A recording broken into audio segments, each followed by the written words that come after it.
Are you a human being?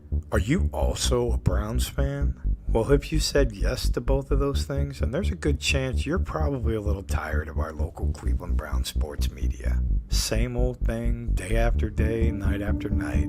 It's time to hang the cleats up. It's time to pass the torch. If you're looking for something fun, something fresh, something where four people literally smack themselves in the face over and over with hot take after hot take, then my boys at Down with the Browns is where you want to be. It's just good for your soul. Available on Apple Podcast, YouTube, and Twitter. Getting down with the Browns. And welcome back to another episode of Down with the Browns, baby. You're back with your hosts, Christian, Manny Maxwell, Mac the Buffalo, and Jake from Stat Farm. Let's go, baby! Woo! So, what is up, boys? How we feeling? Pretty good. I'm feeling great. I'm feeling fantastic. I feel like a clown. You should. I feel like an absolute clown. Wow. And because I had I took several shots for the past couple weeks. Everybody said I was too negative about the kicker. So Cade York comes out and he makes 2 field goals and an extra point. Okay. Yeah. So what do? I'm just like, hey, you know what? I've been too negative. I've been too hard on the guy. I definitely should give him his flowers when he's doing well. It's just they were going right through. He wasn't having an issue. I put out the tweet. Next thing you know, Shanks 1 left and 1 right. Didn't he make 3? Didn't he make 3 field goals? Yeah. He was 3 for 4 up until that point, which it makes it even worse, right? I mean he made 3 straight, and I was like, oh yeah, the rust is off. The rust is done. We're not even worried about it. But then as soon as he shanked that one right, I was like, oh no. But then to shank it left. I mean, it is mental. And I'm not gonna like go right down to being just where I was at before he was 3 for 3, right? I mean, because he was 3 for 3. I think it was just the big time moment of a preseason game. You know what I mean? Just see where he's at mentally. The 3 for 3, I guess, didn't help very much. But I mean, hey, 3 for 3. I don't know. We're going to talk about it. We're going to talk about it for sure. Yeah, for sure.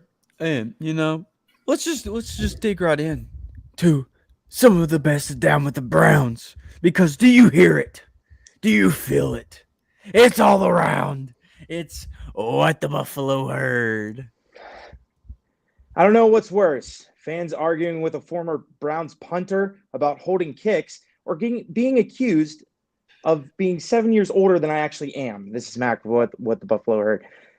Breaking news out of Cleveland within the past few hours. The Browns have restructured Myles Garrett's contract, adding $12.86 million to their salary cap, which brings the total to $34 million. We asked GM Andrew Berry why he's saving up all this money, to which he replied, the psychiatrist we brought in for Cade York is very expensive. This week concludes the last week of the preseason as the Browns travel to Kansas City to face the Chiefs this Saturday. This only means one thing. Fans will have to hear the announcers slobber over Pat Mahomes for an entire 60 minutes. Lastly, our own Manny Maxwell made headlines last Thursday as he was photographed with a homemade Dorian Thompson-Robinson jersey. This, of course, was another attempt to have the team finally post DTR's jersey on the team store. His concert effort, though, seems silly, as everyone knows he buys his Browns apparel from Walmart and would never pay full price for a Browns jersey. This is Mac, what the Buffalo heard. That is 100% true. That is 100% true, though. I had to talk Manny into buying that Miles jersey. I had to talk him into it. That was $100-something. Those jerseys are expensive. Like, every jersey's expensive, and you just don't know. Not every jersey you're going to buy for $5 because it's a Cam Irving jersey. That's true. Listen, it is an authentic Cam Irving jersey from Cleveland's Pro Shop, right? It was $12. I couldn't resist. Right? I'm surprised they didn't pay you to take that jersey. They should have. I don't even know where Cam Irving is. I feel like he's in Carolina or something. I don't even know where he's at. But he works at Walmart. So whatever. He works at the Walmart. He was the one handing it. It's somewhere. the Bob Ross was nice. Thank you so much, Drew. Good evening, Drew. Good evening, everybody who's watching. Oh, that was awesome. For Oh, sure. yeah. For Oh, Did yeah, you I mean, just that have was- that laying around and you're just like, I'm I on was it today, or is this planned? literally somebody was using a Bob Ross kind of like skit, like little costume, and I was like, bro, I need that for 2 seconds. Give me that, and give me like an easel that I can just like, have it blank and then edit it with some Snapchat filters. You know what I mean? No Adobe stuff over here, nothing expensive, just Snapchat filters. Yeah. And then it worked. It worked. It really worked. Drew said he got Deshaun. Not Deshaun Kaiser. Yeah, Sean Kaiser's $7. Solid. Works. You get it? It's number That 7. works. That works. But this past weekend, last Friday, the Browns took on the Philadelphia Eagles. Our very own Manny Maxwell was there in attendance, catching passes for Myles Garrett. Yes, And yes. crew. I caught a pass from Myles Garrett. You know what? Something's funny about that. Myles Garrett. I shout out to him because he was extremely nice, and he like threw the ball to all the little kids first. You know what I mean? Like none of them were wearing 95 like I was, but he threw all the even little kids like the Eagles fans stuff like that. He just threw the ball to. You know what I mean? But then he made eye contact and he's like, "Bro, I got you, bro. You're literally like." Come on, you're 30. These kids are kids, and let me get a little throw with them. So he threw it to me. You knew I threw a dot back to him. I saw him shake his hand because I threw some heat, but that didn't happen. But yeah, he definitely caught it back. So shout out to Myles. He's a great guy. So what we're hearing is Myles Garrett's a fan of down with the Browns. Yes, he is. He got down with the Howard. Browns. Yes, he did. He's Yes, down he with the did. Browns. Sweet. Well, you know what? He just acts like a leader. Yeah. I don't. He's a stand-up leader of this football team. Yeah. Yeah. But one other thing is Manny Maxwell got to see a show from our boys, DTR and Austin Watkins Jr. Yep. All right, before we dig into this game, I've got to ask, do you think Austin Watkins Jr. makes this team? Matt, go ahead. Let's start with you. It would be stupid not to. It'd be absolutely stupid not to. I mean, we're talking about a guy that's averaging 80 yards a game in the preseason right now. I mean, over 16 yards a catch, excellent concentration. I mean, anything that's within his catching radius, he's trying his hardest to reel it in. I mean, he's not afraid of contact. His footwork looked pretty good. I mean, he's put 2 guys in a blender, one of them being Keely Ringo. Okay, the cornerback for the Jets, he's still looking for his jock strap, and that was 3 weeks ago. So I really don't get it, and I know that there's going to be people that are just automatically going to shut this down, right? They're going to be like, oh, Grant Hill, Jakeem Grant. He's good. Yeah. He's going to make us the return guy, and then they're not going to give up on David Bell because he's a 3rd-round pick. But you put these 2 guys side by side. I don't care who you are and what kind of knowledge you think you have. I'm picking this guy over David Bell 10 times out of 10.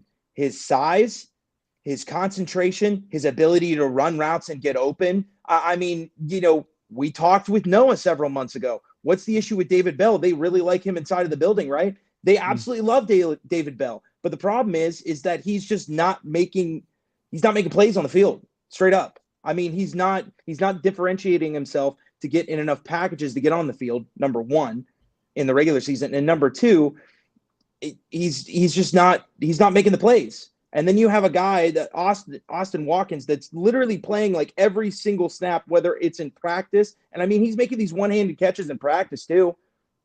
So he's playing every snap as it's his last opportunity. And this is one of the hungriest guys I've seen in a Browns training camp in like the longest time. It's obvious that this kid has been through several teams, and it's obvious that he is just absolutely dying for an opportunity. So why the hell not? That's my question. Not whether or not he's going to make it. Why the hell wouldn't he make it? Yeah. What about you, Jake? I agree with Mac totally. That was going to be my question to you guys. Do they get rid of David Bell in place of Austin Watkins Jr.? Because right now it looks like that they're going to go with 6 receivers, and we already know 4 of them right off the bat. But I guess in addition to that topic, what do they do with the Marquise Godwin situation right now? What do you guys think they do with that? I know that is a different topic, but that's where my mindset's out. That where is Godwin going to be? What's going to happen long term? Do we need to keep with or stay with him? Do we need to just put him on the practice squad? I don't really know because it's a blood clot situation still, I guess. What do you guys think? Well, and I'll let you guys go first, but I do want to clarify here. If the Browns do decide to put him on injured reserve, that's still a spot. Right. Okay. So I would, and MC says Watkins has to make the roster. I agree. Honestly, you would have to try and see if you can put him on the practice squad a little bit. I don't know. I feel bad taking up a roster spot. You know what I mean? He's gonna get snatched. He's going to get snatched. He's going to get snatched up. But it's like, do you keep him for whenever? When is he projected to even be back? That's the question. You know what I'm saying? Like, when is he going to be back? So it's like what, you're going to take up a roster spot and not let Watkins. You know what I mean? You're going to have to either let David Bell go to the practice squad and he might be picked up. People wanted him out of Purdue. So it's like I don't know. It's a tough situation. It's a situation I don't want to be in because one of the fan favorites are going to be upset. You know what I mean? Like I think people who love Watkins, which I'm one of the people who like Watkins. It's like it's gonna be tight. It's gonna be tight to answer your question. What do you think, Christian? Right. What do you think we should do with Marquise? Marquise, I think we got to keep him. I'm not the biggest David Bell fan. I would rather take a risk on losing him than Marquise Goodwin. I know that he's younger. Marquise Goodwin's on a 1-year rental, but the guy can burn and open the top of the field. We need that. We talked about this all last year. We finally got another guy that can do that besides Elijah Moore. So I feel like we got to keep him and we got to keep Watkins. Like, he's got to be on this roster. The dude I've not seen a guy show out this much when given the shot and not make the team. Like, he's got to make this roster. Like, and I know a lot of people, and I think it may be just because it's 80 or maybe because of this play styles are similar. But I mean, we've almost got like a baby Jarvis Landry on our hands. You know what? Let me tell you something. Because I know that he looks like Jarvis Landry because of the 80 jersey, but Austin Watkins Jr. is 6'3". Okay, Jarvis Landry was what, 5'11"? Austin Watkins is 6'3", 215. He's a bigger target out there. And to have him go off, was it 7 catches? I think it was 7 catches on 14 targets, 131 yards and a TD. I mean, 439 yards and a TD. I mean, my goodness, that you're putting up those kinds of numbers. Once again, I've said this once. If I said it one time, I said it a million times. I don't care who he's going up against, 3rd or 4th stringers. I don't care, okay? Because himself is a 4th or 5th string wide receiver. So he should not be having that big of a game, especially on a great defensively led Eagles team. You know what I mean? Time after time. And it was a close game. So those boys are still playing and those coaches are still coaching. So for him to get that many targets and that many catches and put up that kind of game, man, oh man, he might have to make the team because he wasn't even playing bad. It's not like it was a breakout game this preseason. He was playing pretty decent, right? Yeah. He's playing pretty decent. Yeah, he's pretty solid. And, him and that DTR connection was pretty solid too. Yeah. Your boy DTR, I ain't gonna lie, I was not a fan of us drafting the quarterback in the draft. You can go back to our draft day episode. You can clip whatever you want to. I was not a fan of drafting one.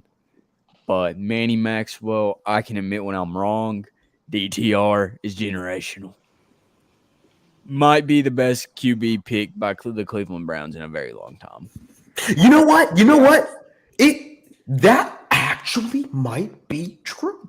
We can have that as a question. Is that the best quarterback pickup? You know what I mean? Considering where you got him and everything, obviously. But the talent is there. I mean, he hasn't played any real football games yet, right? And people are going to say Baker Mayfield won a playoff game. So you can make that kind of argument. But the bang for your buck is definitely there. You know what I mean? It's definitely there. So I don't want to hype him up too much. I know he's my boy. I don't want to hype him up too much. But But again, hype him.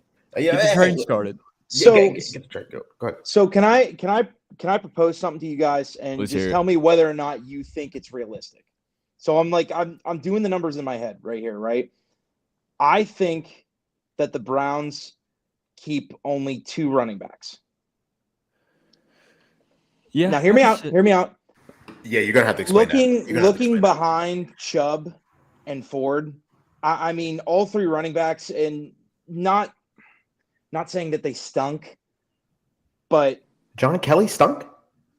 he can't catch, He- and neither can Hassan Hall. You don't need him to And catch. You see the way he's well, the way John Kelly's running? Okay, I to could be see us running keeping back 3 on this roster. You have to be able to catch the football, and Demetric Felton still has shown that he can't run in between the tackles. So I think that they're going to carry 7 wide receivers here, and I think the 6 is going to be Jakeem Grant, and I think the 7 is going to be Austin Watkins. Because you look at it here, they've already been lining up Elijah Moore in the backfield, and trust me, they had an extensive plan for Jakeem Grant last year. You know, with Marquise Goodwin being out, like they understand what a deep threat does to this offense and how much they've been missing that deep threat throughout the years here. I know that everybody's like David Bell. They're not going to give up on David Bell, but they're going to put him on the practice squad because at the end of the day, they know what they need to have, and they need to have speed, and they need to have versatility. And David Bell doesn't really bring that to the wide receiving core. He doesn't have anything different, that makes him stand out here. And I think that's going to ultimately be his downfall. Yeah. That's actually you've made a good point. You made a compelling case because again, you might not have a lot of situations this season if everybody's healthy where you need 3-4 running backs. You know what I'm saying? Like this isn't last year and it's not the year before last where you need to have this kind of running back room depth.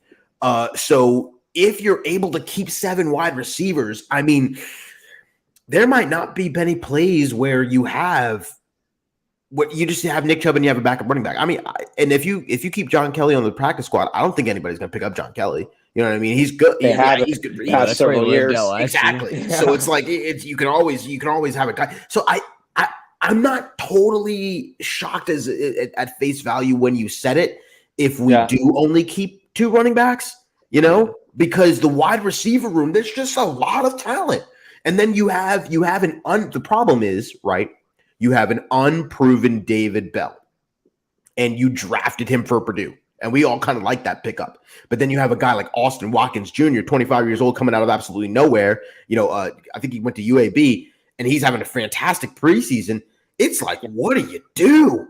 What do you do? You didn't expect him to blow up. You didn't expect DTR to be amazing. I mean, I did, but I'm not going to say anything. But you know what I'm saying? So it's what do you do in that situation? So you might have to have 2 running backs, like you're saying. Mm-hmm. Do you think we just keep 2 quarterbacks? Cut ties with Dobbs. Well, with the new rule, you're automatically given a 3rd quarterback. Doesn't count against your roster. Yeah.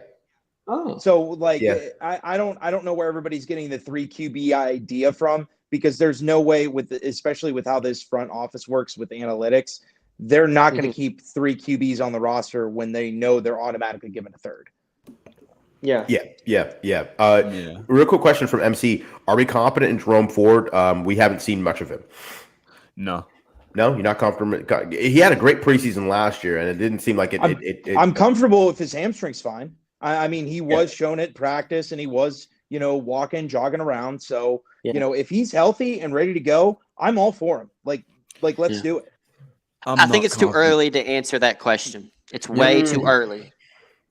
We need to actually see him in an actual game, see how he can play in an actual regular season game, and go from there. Yeah, I agree to that. Because, you go to the few snaps he had last year. I mean, I'm not really going to judge him fully on that, but his stats are not the best, given the circumstances. But I want to see what he does. I'm not going to say I'm fully confident in him being running back 2 because we've not seen what he has yet. So, yeah. But that That's could very easily change within the next 3 weeks. yeah, for sure. That's very true. And also, like, you know, I do want to talk about, because we're talking about that connection. I forgot who we were talking about, who said that in the comment section.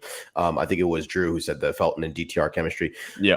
You know, we could talk about DTR for a quick second. I mean, obviously he continues to shine, right, in this other preseason game. So he was 13 for 25. No TDs, no interceptions. However, that first drive, if you guys were paying attention, right, you know, obviously there was a couple of dots that he was throwing, threw a nice one, a go ball to Cedric Tillman. Cedric Tillman came back from it. They're high school teammates. They have a great chemistry already. But again, they were down by the red zone, I think it was, and then some penalties by the Eagles, some offsides and things like that. But that John Kelly fumble right in the end zone, I mean, the first drive, what a drive killer, right? It was first and goal. You know what I mean? You were within the 5-yard line, and John Kelly fumbles. You know, it's a preseason. Everybody makes mistakes. I'm not going to, hone too much on it. But again, that drive might have ended in a TD. You know, that changes the outcome of the game. I know we're talking about Cade York and making, field goals and things like that. But you gotta capitalize, especially when it's your first down, first and goal. So that could have been a TD. But again, there's nothing to scoff at on that first drive, mind you, because the Philadelphia Eagles had your Jordan Davis out there. They had Nakobe Dean out there. Nolan Smith was out there. They were not any like Fletcher Cox or any guys like that or Hassan Reddicks, but they were their young studs. This is Georgia's defense essentially out there, right? And you got DTR, and Cedric Tillman, tearing them boys up, going down the field. So it's not some scrub defense, fourth stringers that they had out there. It was some, there's some camaraderie there, and they were all, so I the way they were able to move the ball down the field, it was very exciting. It was very exciting. So again, just another game for him. I just had a question for you guys. How long will it take, and how much fan pushback, or maybe fan meaning one singular me, I guess, but how much do I have to, talk about DTR for him to be solidified as QB2? Or do you think that they pay Josh Dobbs and he's going to be the quarterback too?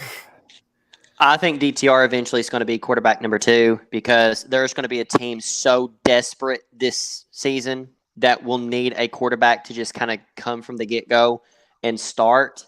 And like if Kyler Murray goes down for the Cardinals and they desperately need somebody, they could call him. I'm not saying the Cardinals would do that, but some team would end up picking up Josh Dobbs right away, like they did last year with the Titans. And DTR would eventually take that number 2 spot because of that. But that's just me. Well, I mean, you always get to you make a solid point, because you always get to the end of the season, and with some teams that just really stink, or some team is just ravished by injuries, and there's always the 3 or 4 quarterbacks that hang around to the last week of the season, and they can't even get a first down. So, of course, any team would be damn lucky to have a DTR on their roster. And, it baffles me. It genuinely baffles me, because you're watching practice videos of the twos and Josh Dobbs is out there throwing picks. And that's, I don't want to come off as, pure Josh Dobbs slander, because he's done a great job for what we've asked him to do. Max effort, he's definitely a kind of guy that when he's carrying the football and he puts his head down, like max effort. But I don't know how you watch DTR and you watch Dobbs and you're just like, what, I'll roll with Dobbs. Exactly. How? And people are like, oh, well, DTR's too young. DTR, like Josh Dobbs would pay him. DTR spent 5 years in college. Okay, this is some 21-year-old phenom who, you know what I mean, like Johnny Manziel or something like that.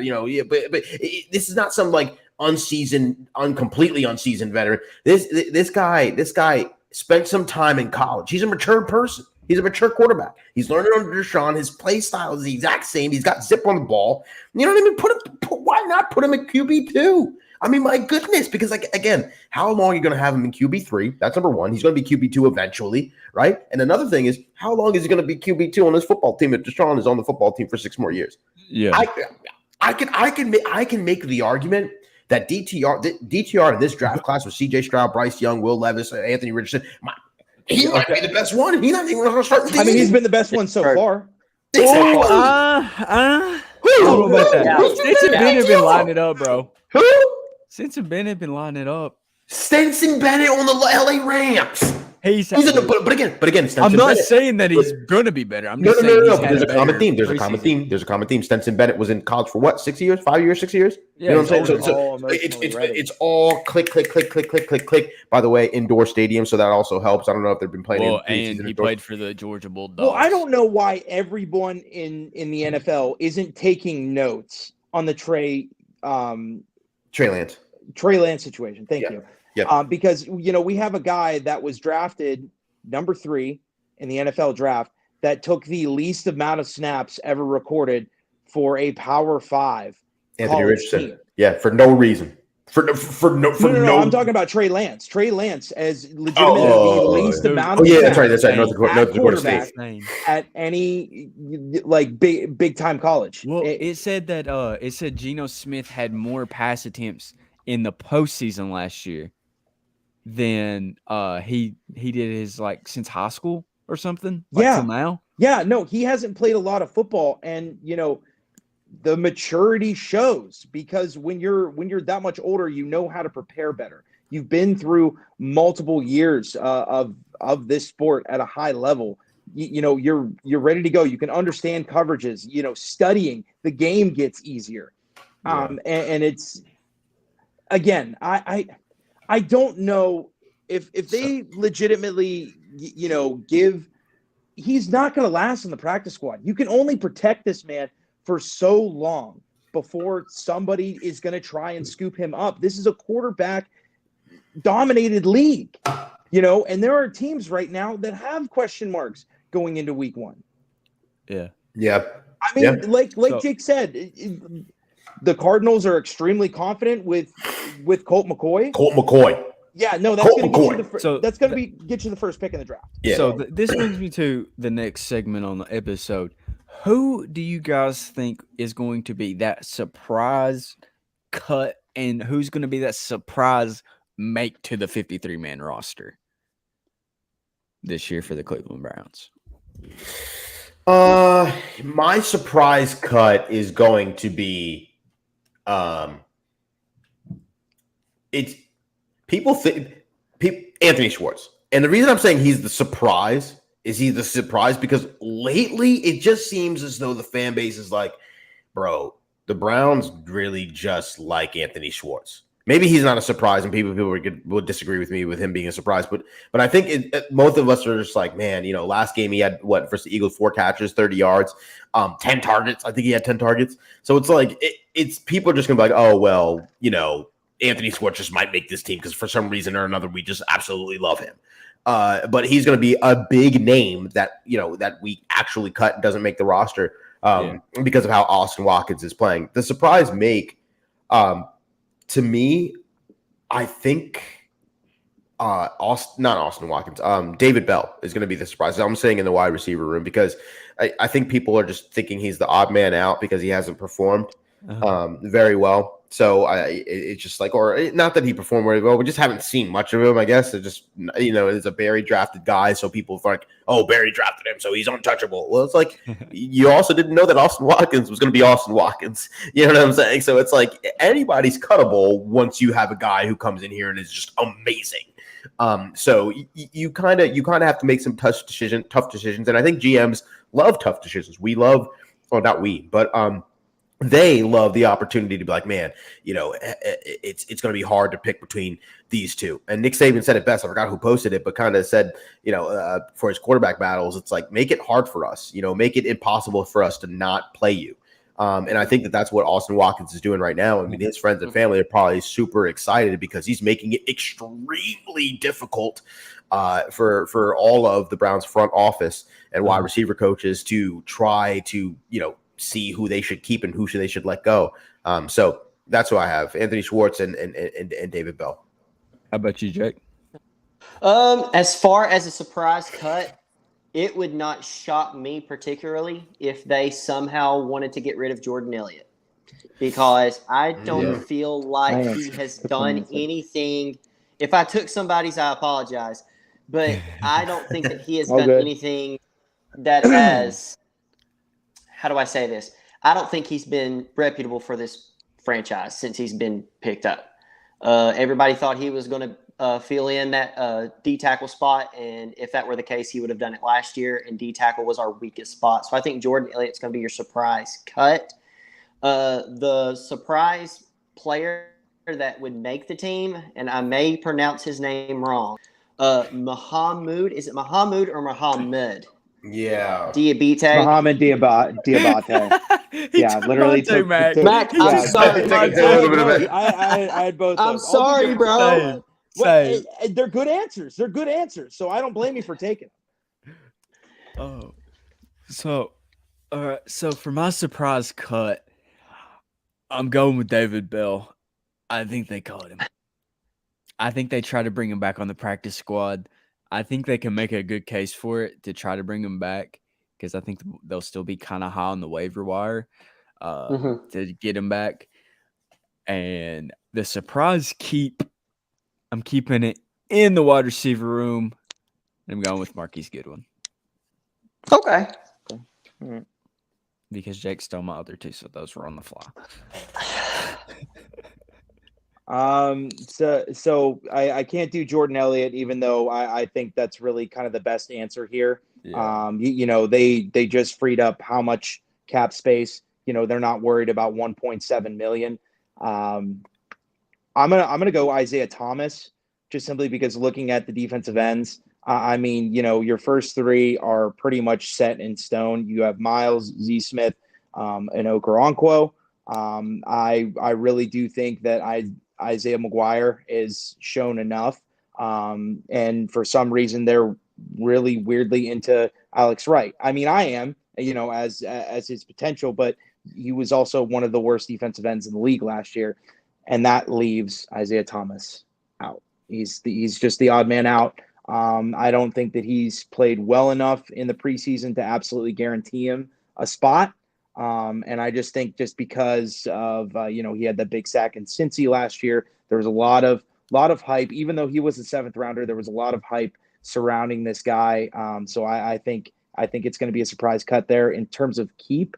I'm gonna piggyback off your answer there, Jake, and I do apologize for cutting you off, but you know, Mohamed Diabate, oh my God, like where the hell has this guy been? And it's so funny because I absolutely love his story. You know, he was at Florida for 3 years, couldn't really get himself a spot, transferred to Utah and made the most out of it. I mean, he's 6'4", 225. So he's not exactly built like a linebacker. I mean, he's built like a weak side linebacker, but he can't really cover. So he's kind of already behind the eight ball as a player, but he's done nothing but work his ass off. He plays like his hair's on fire, and he just flies to the football, man. And you know, especially with Jim Schwartz as your defensive coordinator, you know, I feel like guys are going to be valued when they know how to fill the hole against the run and they play downhill with urgency. And he knows how to rush the passer as well. He's very good at blitzing because he was practically an edge rusher at Utah. So, you know, and he proved there that he could pressure the quarterback. So, you know, I do think that they keep him. The linebacker room isn't very deep. I mean, you know, you have your three starters and then Jordan Kunasek. Tony Fields kind of got bullied a little bit. Yeah. Last game out. You know, and it's, I mean, behind, I don't think that, you know, somebody's going to beat Diabate out for a second string linebacker. Yeah, for sure. But okay, so I was just thinking, sorry, kind of change the subject, but it does pertain to the Browns. All right. I swear to God, if I see that stupid dog logo on the 50-yard line, I'm gonna go insane. Yes. If I find out anybody has voted for Darth Dog to be on the 50, there's gonna be problems. You know, the problem, and here's the thing with the dog logo, right, at the 50. the dog logo was supposed to, which was, fan voted, and we voted for that, and it won fair and square. It was supposed to be voted as an alternative logo for us. No, The it's not dog even pound supposed to be an logo. alternative. It's just supposed to stay on the dog pound. It's supposed On to the sell dog, hats. even worse. That's it. Even worse. On the dog pound itself. And then so they started throwing it on some merch, and we were like, okay, well, you're throwing it on some merch early, those plain, Gillian t-shirts or whatever. They threw a little logo on it. All right, fine. But then all of a sudden they threw out the idea of putting it on the 50. Okay. We didn't want it on the 50. Okay. We wanted it on the dog pound. They pushed it. I know for a fact not everybody voted for it to be the running brownie, and it had to be like the running brownie and maybe just the old school brownie, or maybe even just the line at the 50. There's no way the dog logo made it to the final selection. I'm sorry. I don't know anybody that voted for that. And I think that you're so right. I think that it was never actually the dog. I think they want that running brownie on the 50, and then they threw it on there knowing that there was going to be backlash, and was like, oh, you know what I mean? They're not dumb, right? They're not dumb. But one thing that is surprising to me is that the Browns actually went with a fan-created logo. I thought that they were going to throw in one of their own, and they were going to keep that one, right? I don't know what kind of deal they made with the artist of that logo, which we all know was on Twitter. I don't know his name. His name's escaping me right now, but I don't know what deal they made with him. But I was surprised that they went with that logo. So again, right now, I think it's going to be the running elf. Well, we don't really need to talk too much about it because I think it's going to be the running elf. I think they planned that all along. You know what I mean? They were never going to put the thing at the 50. Are you? Does that mean you're agreeing with the running elf, or are you for Darth Dog at the 50? Make me go last. Make me go last. Go ahead, Jake. Go ahead, Jake. Make me go last. Oh gosh. Because I'm going to make everybody mad with what I'm about to say. Oh no! Don't say put those stupid stripes at the 50. Yeah. So annoying. Truthfully, I honestly am at the point to where it does not matter to me anymore. I just want to win football games. That's all that I mean, I hate to be that guy. Be that guy. You be that guy. There's a fan out there that's screaming exactly what you're saying, and they're that guy. So be that guy. Go ahead. I mean, I've went through the worst of it, man. I've went through 32 starting quarterbacks. I've went through 0-16, 1-15, every losing season possible. I'm just like, it doesn't matter anymore. Let's just win some games. But, I mean, I did like the elf. I will say that. But if it's not the elf, I'm going to sleep at night. If it's the foot or the helmet, great. Even if it's the white helmet, I don't care. I mean, but I understand there are people who are emotionally invested into this, and I'm not making fun of them. Okay. But Mac, go ahead. Wait, what do you got? Before Mac goes, no, I'm just kidding. Go ahead. Okay, so number one, I'm absolutely disgusted with Roger Goodell and the NFL for not allowing the Browns to put the helmet with the number 32 on it. Whatever their weird reasoning is, up yours. I hate you, Roger. Number two, the fact that they want to do the dog logo and they don't pay homage to the 1999 logo. Okay. When they brought the dog pound back, okay, whoever the person in marketing is, up yours as well. Okay. And third answer, going back to what Jake said, I think now the dog logo, I think that was a legit operation. They planned out for it. They wanted to do a rebrand. The cartoon puppy was just absolutely, it was just dumb, straight up. But they knew Cade York was struggling, so they were like, hey, how can we distract everybody? We're just going to do a fan vote and just have everybody just post as much angry content on the internet about logos to the point to where we forget about the kicker that's going to lose us games this season. No, not that one. Not that one. The 1999 one? Not that one. It's the other one. No. Oh, it's the other one. Okay. Yeah, that one's tough. Okay. The dog. Oh, that's the one. That's the one you don't like. No. It's it's that other. It's the Oh, other that logo other that I cartoon love. one. That cartoon one. I Yeah. Gotcha. Look, I think that it's going to be the running elf. I think it's going to be the running elf. I hope so, man. I really hope so as well. I think this year is going to be a fantastic year, and I'm hoping this, but I can really confidently say it's going to be a great year for the Cleveland Browns, and it's going to look so sick with the running elf on the 50. To put people on, fingers crossed, is to put people on notice that, hey, there's some history behind this football team, and just bring it back to a little bit of the 40s, 50s Browns that were just really, really good. And I think that this is kind of the start of it. Listen, the Cincinnati Bengals came out of nowhere and went to the Super Bowl, right? With Joe Burrow, injured for a couple of these seasons, and then all of a sudden went to the Super Bowl. So they beat the Chiefs to get there. So there's an opportunity. It has been done, where you can just be a very bad football team and then go and come out of nowhere and be a very good football team. And I think that if there's any time to do it, it would be this year. Again, I'm very excited. That leads me to my first question, because I was just thinking about this for the past 10 minutes. Hey, Manny. So you were talking about the Cincinnati Bengals, right? Yes. So what was the one key thing that got them to the Super Bowl? There was one player. He went on a run. He was a rookie, and he Jamar won them a Chase. couple. No, not Jamar Chase. Not Jamar Chase. Another certain rookie. He was really on point during that. Yeah, their kicker. Oh, that's kicker. right, in the playoffs. Yes, during the Kicker yes. doesn't matter. Kicker Yes, doesn't matter. yes, Ask yes. Cincinnati that. Ask Yes. Cincinnati that. No, That's how they literally got to the Super Bowl. I love this person Sorry to that death. I'm I absolutely yelling. love this person My to face death. is red. Yeah, I listen. I love this person to death. I have no ill will. I saw all the quote tweets of this person's Twitter account and tweet that said that, like, something about, like, why are we so caring about Cade York when Deshaun should be doing really well and should have scored in the end zone with backups in a third string line and running back who wasn't Nick Chubb. Look. First and foremost, kickers really, and we don't have to say this, they really, really, really, really matter.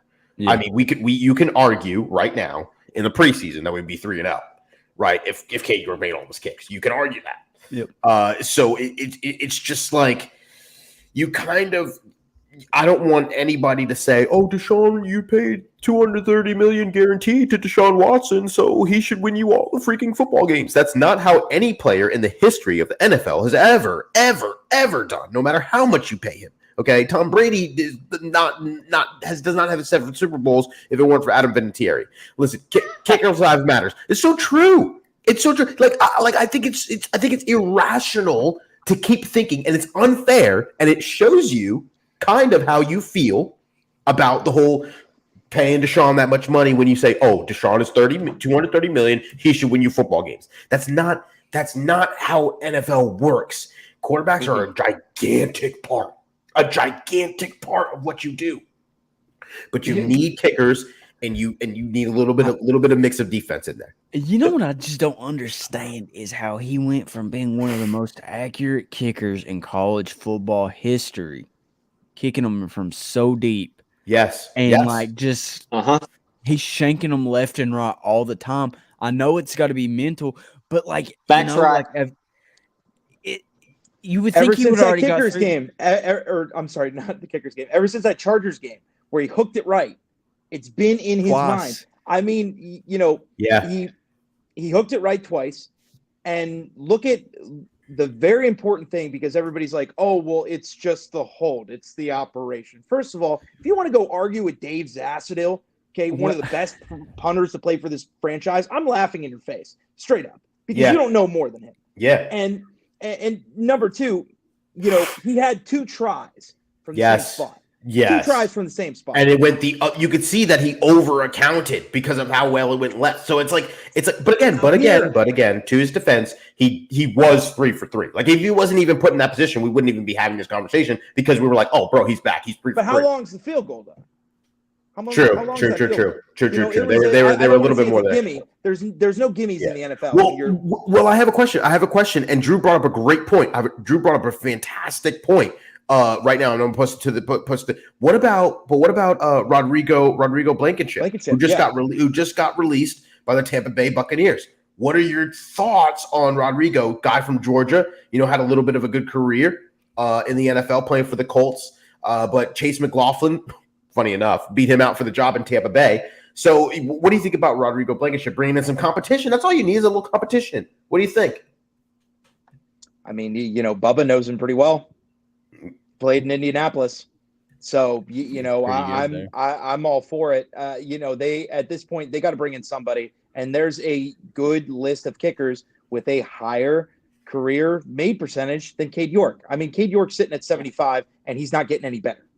So they got to bring in somebody. Now, my only concern about Rodrigo is just simply I don't think he's kicked in a lot of like crazy outdoor environments. True. He played in Indianapolis, which is a dome.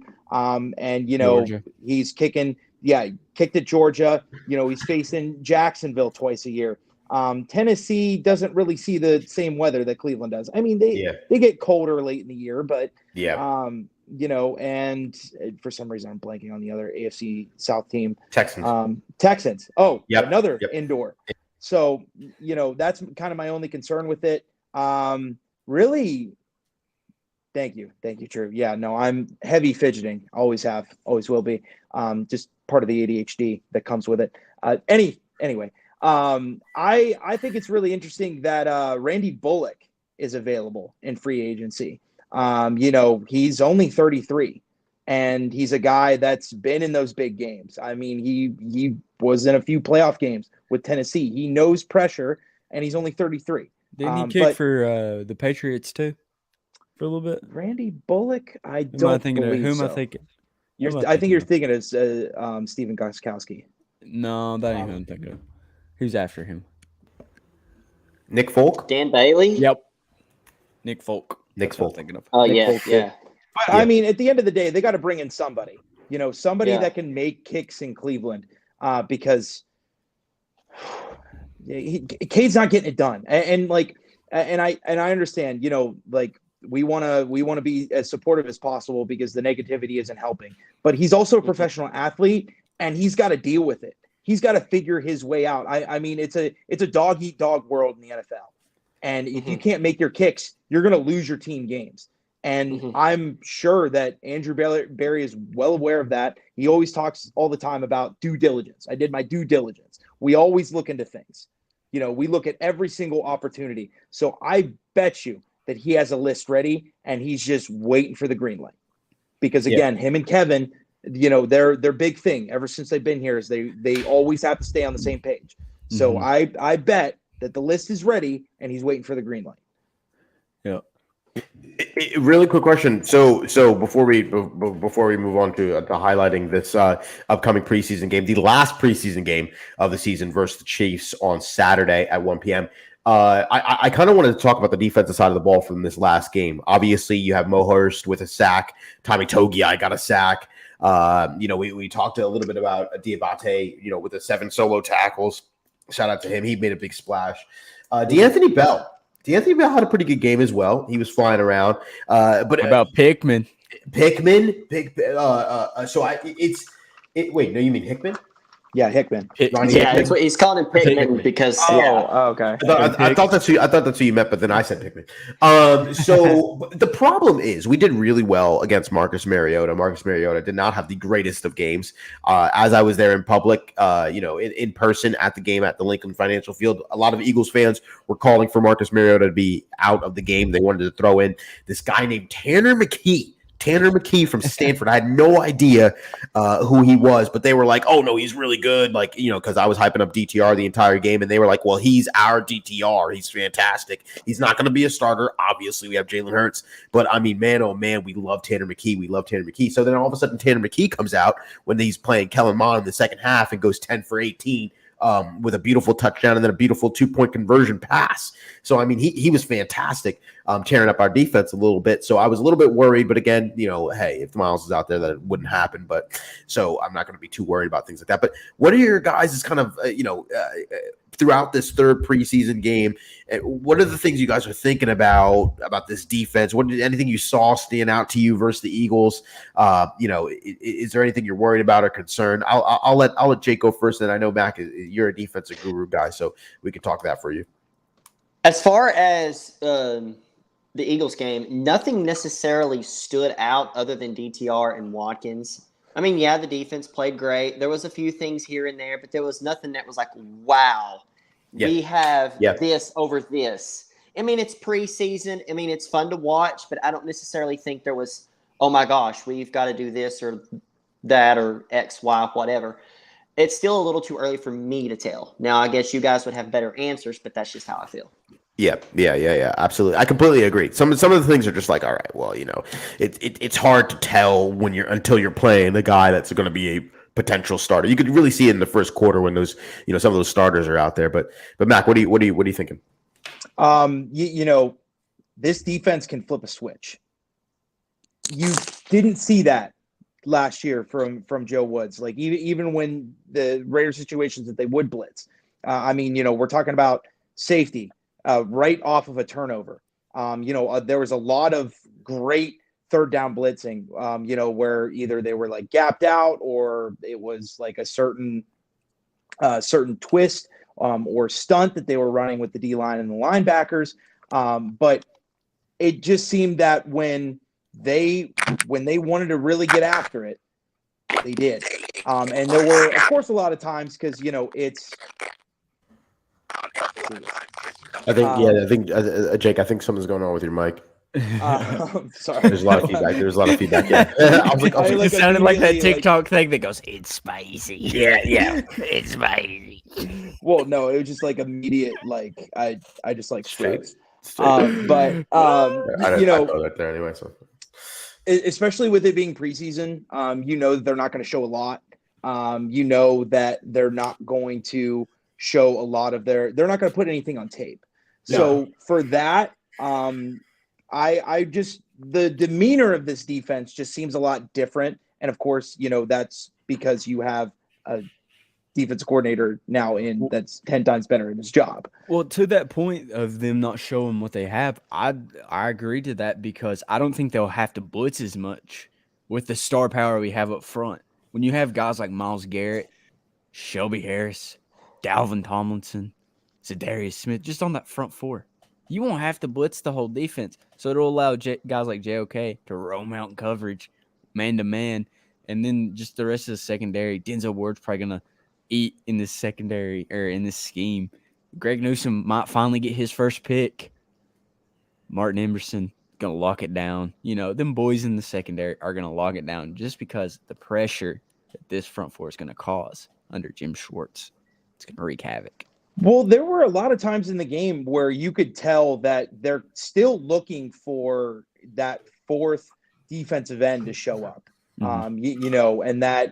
They're still looking for, okay, who's going to be in our D tackle room? Yeah. Because they were trying to get there with four and they really couldn't. Mo Hurst, I thought played pretty well. Togiai, some F plays, but it's I just thought that their backup D line, they got their work cut out for them. But again, I don't really see that much as a problem, considering the fact that they're going to have three defensive ends, on the field at the same time in rush packages. Yeah.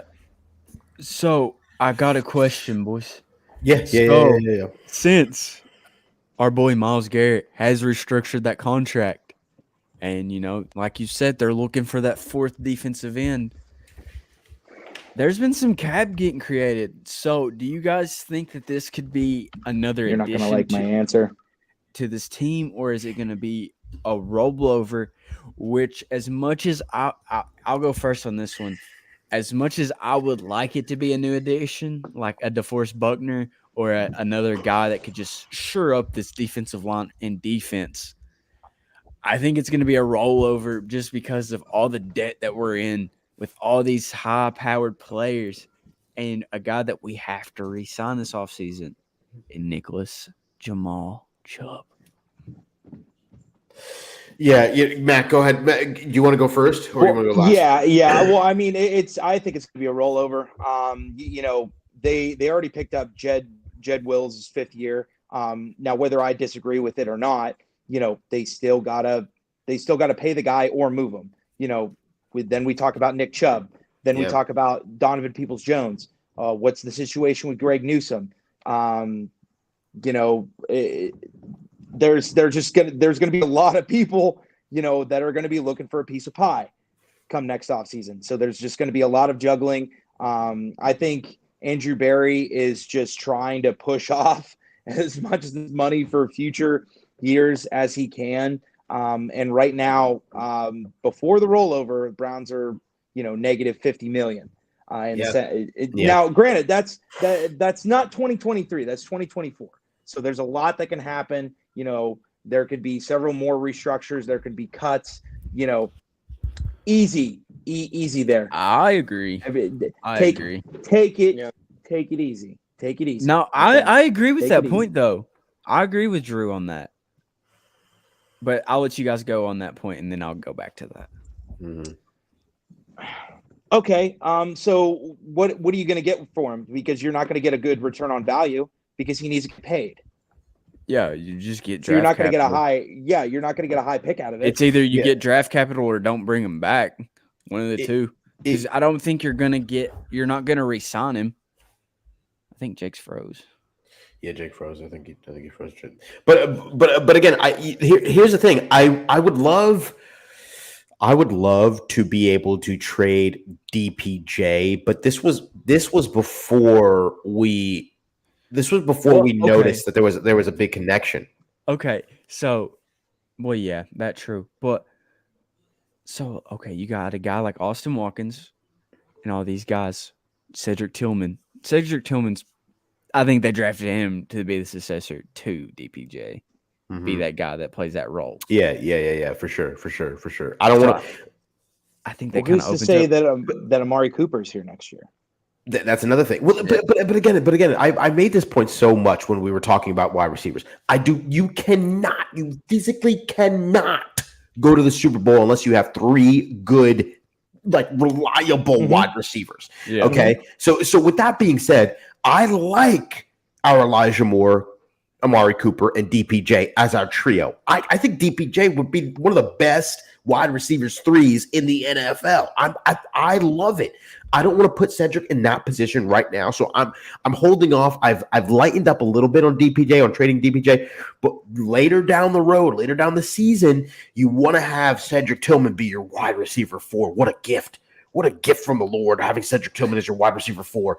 And then you have Austin Watkins, a wide receiver 5. God forbid an injury happens. You have no problems with some of the wide receivers you have in the wide receiver room. So I'm looking at the depth. I'm looking at this position we're in now. I don't want to trade DPJ and then have Cedric Tillman be thrown into the situation way too early. We've seen that already with DPJ when he was thrown into wide receiver 1, wide receiver 2 role a little bit too early.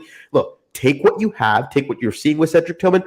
Try to let him experience the season with being a wide receiver 4, seeing what you need to do to be in that primary trio, right? And so you kind of build off of that. I don't want to trade DPJ right now. I don't want to trade to him right now. I'm laying off of that. I'm not feeling too good. Okay, so to that point on that, how you said we threw DPJ too early. Well, yeah. Okay, so Cedric Tillman going into his first year, he's going to end up being 24 before the end of that. Yeah. DPJ is 24 right now. Yep. So when we threw DPJ into that role, he was 22. Cedric Tillman was still at Tennessee at 22. That's true. Yeah, but listen. So I think if we're gonna throw him in there, I think Cedric Tillman's a little more. He's a little more experienced. He's a little more ready. He's more mature to take. I'll say this. If DTR was the starting quarterback and has been here a little bit, and then Cedric Tillman was coming in here, I know they're high school teammates. I know they have a little bit of some connection. I know they have some history together. I'd be fine with Cedric Tillman being the wide receiver 3.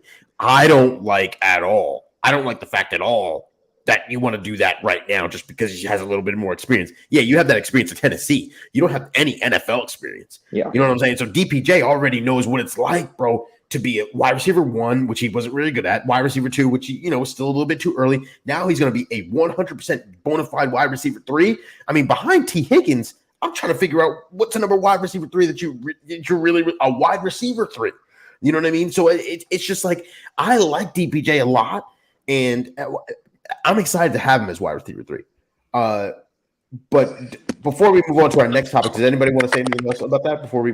Well, I mean, I've been a huge advocate for DPJ. He had as many explosive plays last year as T. Higgins and Jamar Chase.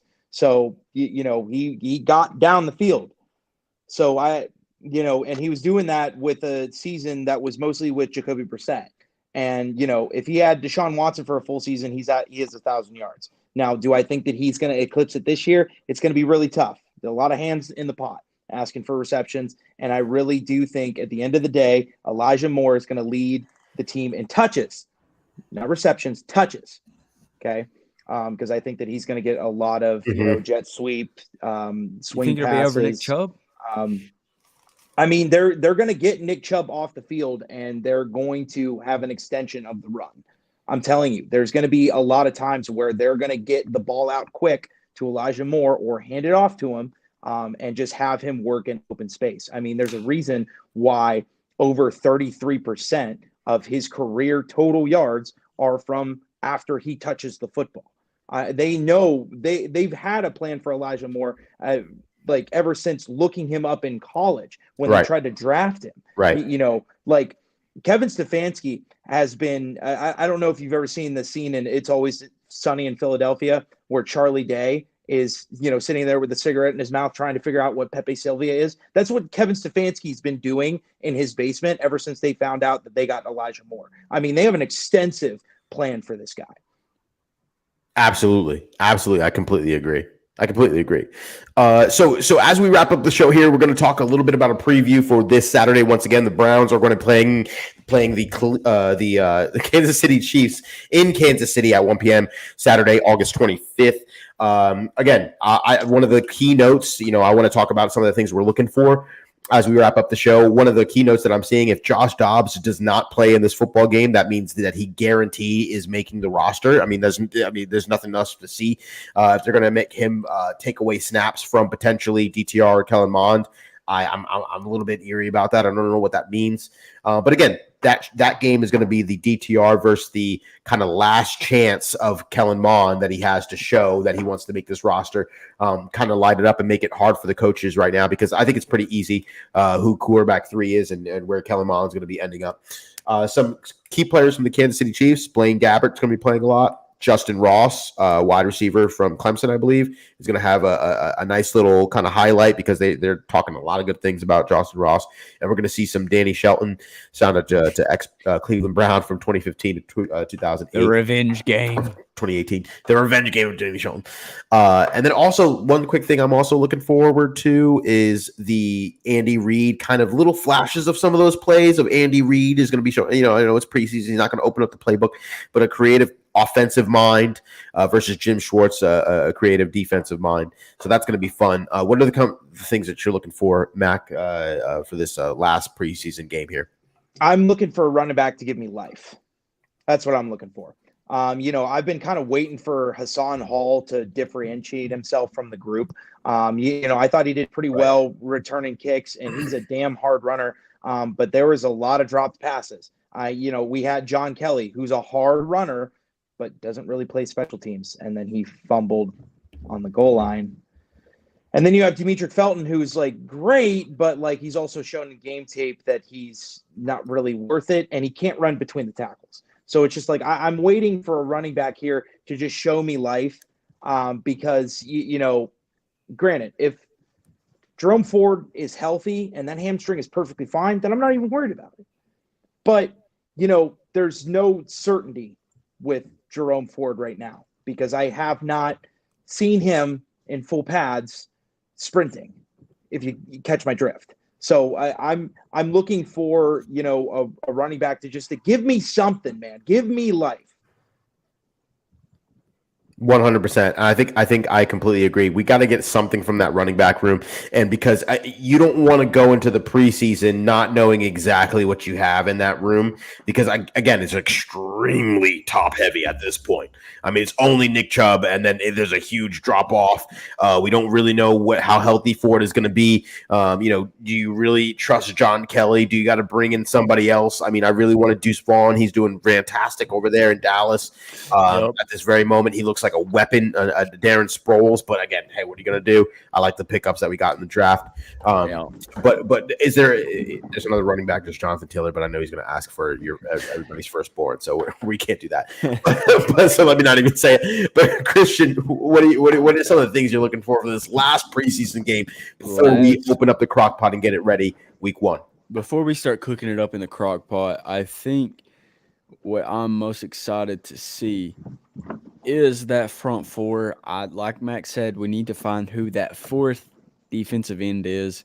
I hope Isaiah McGuire shows up and just solidifies himself as that guy. And I also hope that it's Isaiah Thomas. I hope he does his thing. I'm not the biggest fan of Alex Wright. I hope him the best. I hope he does well. Buff is trying to make an appearance. I see Buff out there. Shout out to Buff. We love Buff around here. Dog in him. But yeah, I'm hoping Isaiah McGuire does his thing. Leonard Fournette shows out. Leonard Fournette. Drew says sign Leonard Fournette. He retired. I think he did. I'm almost positive he did. Him and Julio just announced their retirements today. Yeah. Oh, I didn't know Julio retired too. Yeah, Julio. As he should. So yeah.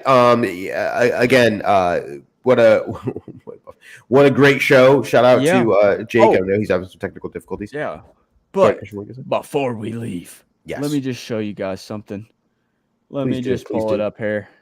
Lamar is getting picked off, by the way. It's Monday Night Football. If you guys are enjoying, let me just. Do you guys see this? Oh yeah. Okay. It's very That's not what I wanted to do. I was gonna say. Okay. I'm trying to get my computer to do something right.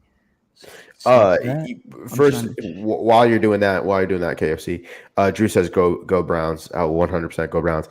I do want to say because obviously Lamar just threw a pick to the Commanders, a rookie DB Quan Martin, to return it 57 yards. But if Lamar is going to be throwing the ball a lot more, and I'm very confident about our chances against the Baltimore Ravens this year.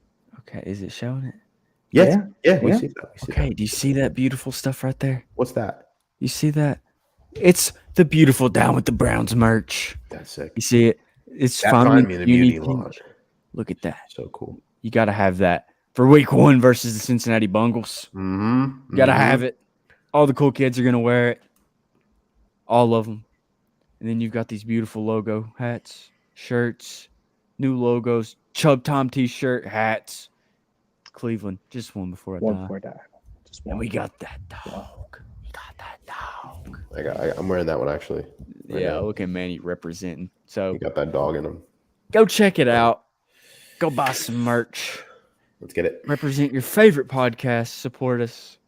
And tell everybody to rate us 5 stars. Follow us on YouTube, Twitter, Instagram, Facebook, everywhere. And just support us. Thank you guys that already do. Thank you guys so much.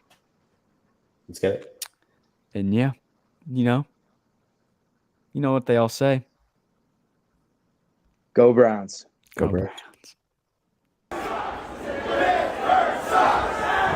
Bird